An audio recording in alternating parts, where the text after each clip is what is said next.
Hello everyone, আসসালামু আলাইকুম। আজকে আমি আপনাদের খুব সহজে ইজি একটি রেসিপি করে দেখাবো। সেটি হচ্ছে পাস্তা রেসিপি।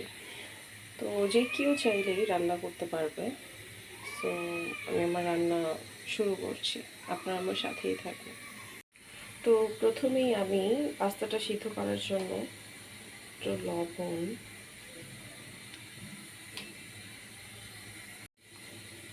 আর একটু তেল পানিতে দিয়ে নিচ্ছি, যাতে পাস্তাটা সিদ্ধ হওয়ার পর ঝরঝরে থাকে।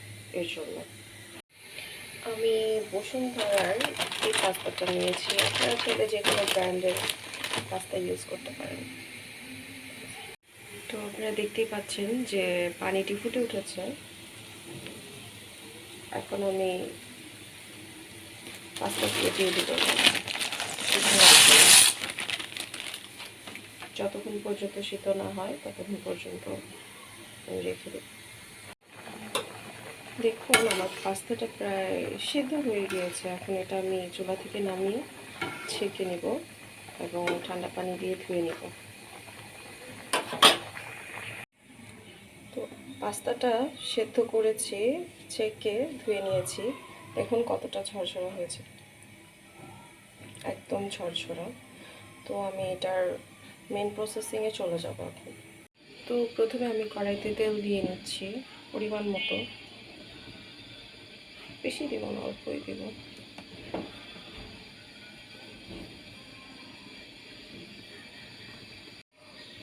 তো কড়াই তেলটা গরম হয়ে গিয়েছে। এখন আমি এতে পেঁয়াজ কুচি আর কাঁচামরিচ ফালি করে রেখেছি, এগুলো দিয়ে দেব ভাজার জন্য।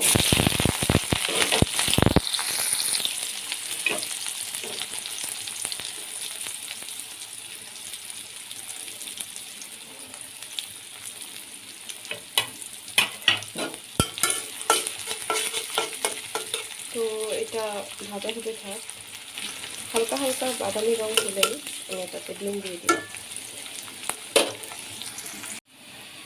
পেঁয়াজটা বাদামি রং চলে এসেছে। আমি এতে সামান্য লবণ দিয়ে দেবো ডিমটা ভাজার জন্য। খুবই অল্প পরিমাণে লবণ দেবেন, বেশি না, কারণ এতে আমি টেস্ট মেকারও ইউজ করব।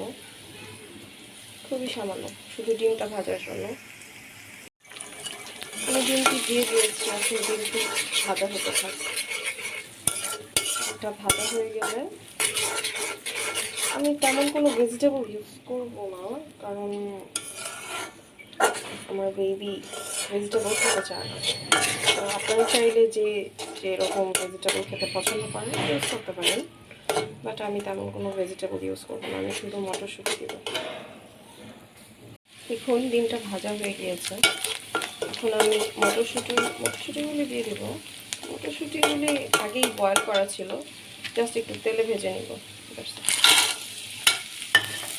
ফ্রোজেন করা মটরশুঁটি।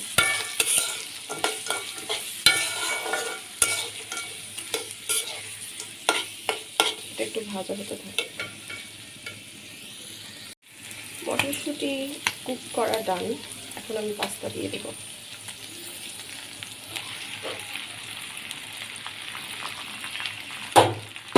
পাস্তাটা দিয়ে ভালো করে নেড়ে চেড়ে সবজি মটরশুঁটি সাথে মিক্স করে নেব, ডিম সবজির সাথে মিক্স করে নেব।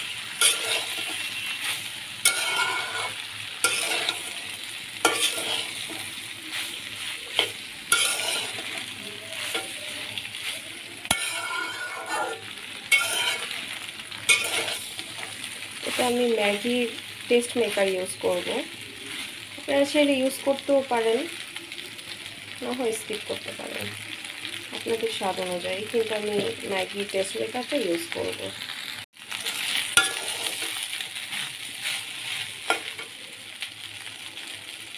টেস্ট মেকারটা দিয়ে দিলাম।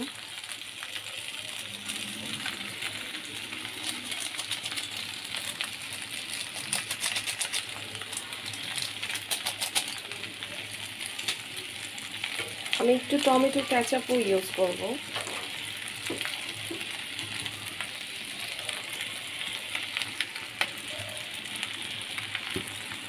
আপনারা আপনাদের পরিমাণ মতন দিয়ে নেবেন।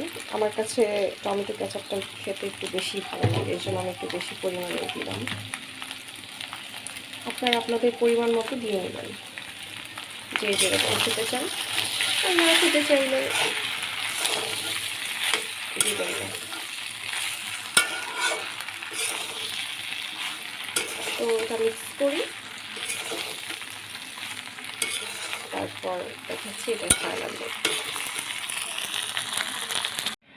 আমার পাস্তাটি রেডি হয়ে গিয়েছে। আপনারাও চাইলে খুব ইজি ওয়েতে এই পাস্তাটি রেডি করে ফেলতে পারেন বিকালের নাস্তা হিসেবে। বাচ্চারাও লাইক করবে, বড়রাও পছন্দ করবে অনেক। তো এই তো, আজকে আমার ভিডিও এখানেই শেষ। আমার ভিডিওতে ভুল হলে ক্ষমা সুন্দর দৃষ্টিতে দেখবেন। ভালো থাকবেন আপনারা সবাই। আর হ্যাঁ, আমার চ্যানেলটি অবশ্যই সাবস্ক্রাইব করবেন, ভিডিওতে লাইক কমেন্ট শেয়ার করতে ভুলবেন না। ধন্যবাদ সবাইকে। আসসালামু আলাইকুম।